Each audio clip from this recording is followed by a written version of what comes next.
morning, everyone. This is Tony from Her Homestead Skills, and today I just want to discuss a little bit of an event that is occurring here in Canada right now, and that is the trial of two of the supporters of the Freedom Convoy, Tamara Leach and Chris Barber.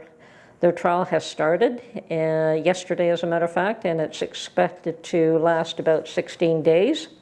And they are being charged, or they have been charged, with mischief. Now, at this point, it is to be determined whether they are going to be guilty as charged or if they will get off. Now, there are those that are calling these people heroes, and on the reverse, there are those that want the book thrown at them and they want them imprisoned for a full 10 years. That could be applicable under the term that they were charged with, which is mischief.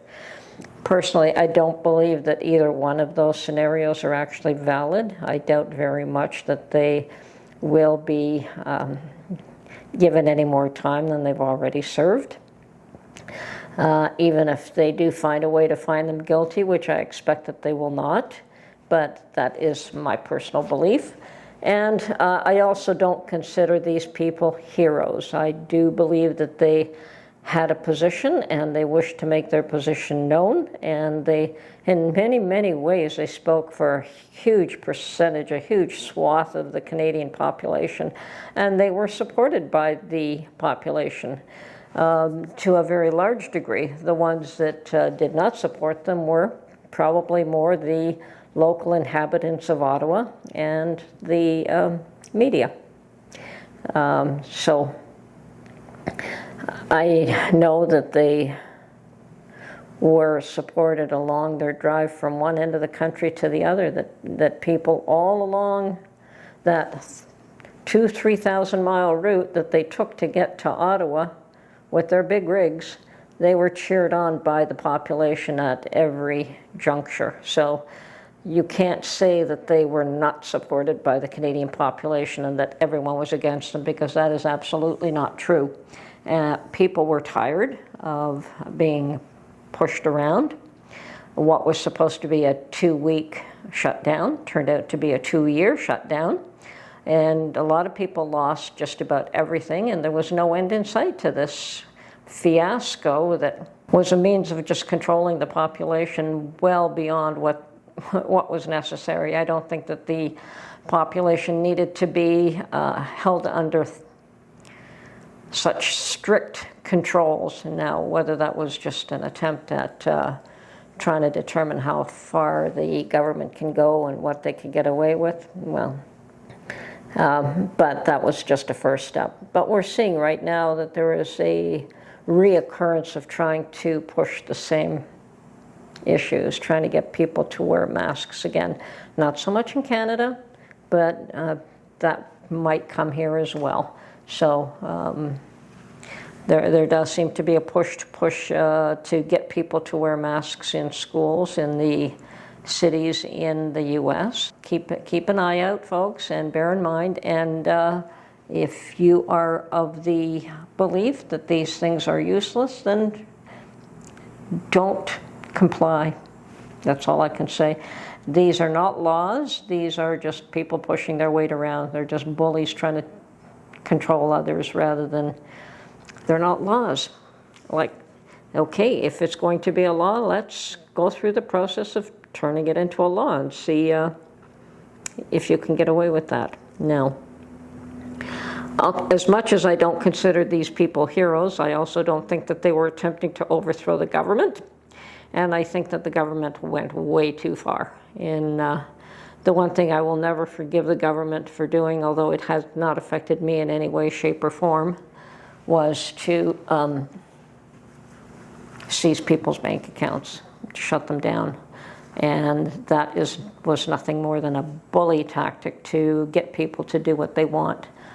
I could remember years and years and years ago working for an individual who said, if you ever want to get the better of an individual, you hit them in the pocketbook. That's where everyone feels it. And surely the government knew that tactic and they used it, and they never would have been able to get away with that except for invoking the act that they did in order to allow them to pretty much initiate a type of martial law. Okay, so that is one trial that is in the works, and I will be keeping my eye on it to see where that ends up and what sort of judgment is rendered in the case of these two individuals. We have in the US all kinds of legal wrangling, and the one thing that I find in common both in what's going on in the US and these particular lawsuits is that they're all political. They're more political than they are criminal. And that is a very disturbing trend. You know, justice is something that we are all supposed to believe in, but when Lady Justice that carries those scales and is blindfolded all of a sudden is no longer blindfolded, and the scales are always tipped in one direction. You know, mankind has written down these rules and regulations for the population to abide by in order to try and have some civility between peoples. Now, the laws may differ from one country to another, but in good times, people generally follow the law. Most of them do. Most people are law-abiding citizens, and most laws are reasonable enough that everyone can follow them. It is when the laws become totally cumbersome, or when things that are applied to them, pressures applied to them that is not lawful, but is promoted as though it is,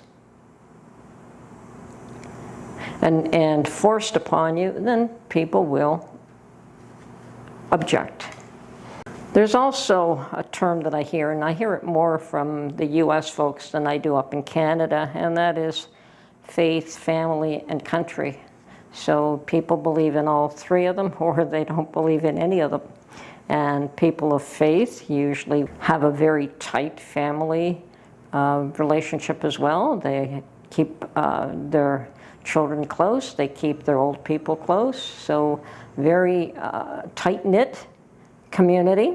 Those that believe in God, believe in family, and believe in country, that has stood well for them for a long time, but that is also collapsing. People no longer seem to have any depth of faith. Religion is a very superficial thing for most people these days, if they even believe at all. And families are not strong, not held together, and they're doing everything they can to tear them apart. I mean, all this stuff with children, that the teachers can decide what parents should know and shouldn't know about their children, is just another means of tearing the family, the fabric of the family apart. The whole fairness thing. The other thing that I've heard just today is that children in the US are starting school today, and if you happen to be a member of a citizen of the US, your children have to be immunized against certain diseases the first day of school. Whereas children that have come in from the border illegally, they don't. They get away with, I think they have 30 days, but still they are not forced to be immunized before they start school. Whereas children born in this country or raised in this country or citizens of this country must be immunized before they start school the first day. And I believe it's the same in Canada. Once again, we don't have the influx of immigrants, and illegal or otherwise. I mean, we do have immigrants, but not the influx of people crossing the border illegally here to anywhere near the same degree, so we don't have that issue cropping up quite the same. But definitely something wrong with that. It has to be equal treatment for everyone, and there's no way to justify that. Those kids should be kept out of school until they're immunized, just like any other child would be. So That's my 2 cents, and perhaps I should keep my nose out of other people's business, but it's just an opinion anyway. Nothing I can do about any of that. I don't have children going to school. It isn't an issue for me. If I did, I would probably make it a bigger issue than I am right now. It would be more than just an opinion. I might be on the doorsteps of that school or keeping my child out until every child is treated equally. And sometimes that's definitely what needs to be done.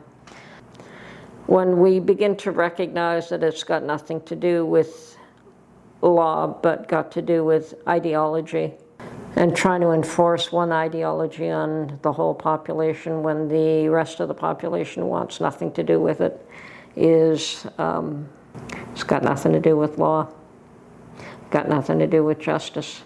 Okay, some would consider that justice is, on a very basic level, the 10 Commandments. If you follow the 10 Commandments, that's true justice. And others might even wrap it up as something much simpler than that in the Golden Rule. You know, treat others the way you want others to treat you. And yes, there isn't one religion that does not have that as a basic tenet of their belief system, that you treat others the way you yourself want to be treated. So, yes, Jesus taught people to turn the other cheek and to accept that. But that is for the individual to individual. That was not meant for the society towards the individual. So society is supposed to look after the individual's well-being. We are watching civilization collapsing right before our eyes. I mean, the nuclear family is being destroyed. The economic well-being of families are being destroyed. And countries themselves, leaders and countries are just, they don't know what they're doing anymore. I think they keep trying all kinds of things, but they haven't got a clue what's right and what's wrong. Okay, and my discussion regarding the pendulum swinging both ways, it's just another way of, I guess, voicing Newton's third law of motion, that for every action in nature, there's an equal and opposite reaction. So if you understand the law of motion, then you know that if you go too far if you push too far in one direction, there is going to be an equal force pushing in the opposite direction. So go too far to the left, and you will be pushed equally far to the right. And from there, once again, you will be pushed equally far to the left again, and so on and so forth. And it is a very circular thing, unless you're talking about inertia where nothing happens. But if there is movement, if there's action, then there is opposite reaction to that. And what we're seeing here is that there are all kinds of forces being applied to all kinds of things. But with that, for every action and every force applied, there's also an equal and opposite reaction. So for every push to move things in one direction, there is, and we're seeing that very clearly, that society is split into two modes. One is pushing in one direction and the other one is pushing in the opposite. So will this ever come to rest? Anyway, these days I've got my eye out on what is going to be happening with Tamara Lich and what is going on in the US with specific lawsuits. Those are pretty interesting state of affairs in both cases, because they are political. They are not criminal. We do have criminal lawsuits that are going on here, which are fairly important. One of them in London right now. That also bears keeping an eye on. London, Ontario, as a matter of fact. I'm not going to mention that because that is not where I'm going with this. But what I'm trying to say is when lawsuits and when you're using the courts in order to push a political agenda, there is an issue. And if the courts are on side with the political agenda, you're in trouble. The courts and the law should be blindfolded and should mete out justice equally for everyone. So let's see where this goes, what kind of verdict is rendered, and whether one feels it is just or not. And I can probably tell you right now that half the population will think that it is, and the other half will think that it is not. So let's hope that justice can put that blindfold back on and remove political affiliations and ideations out of their judgments. Okay. This is Tony from Her Homestead Skills. Hope I haven't bored you to death today. Catch you on the next one. Bye for now.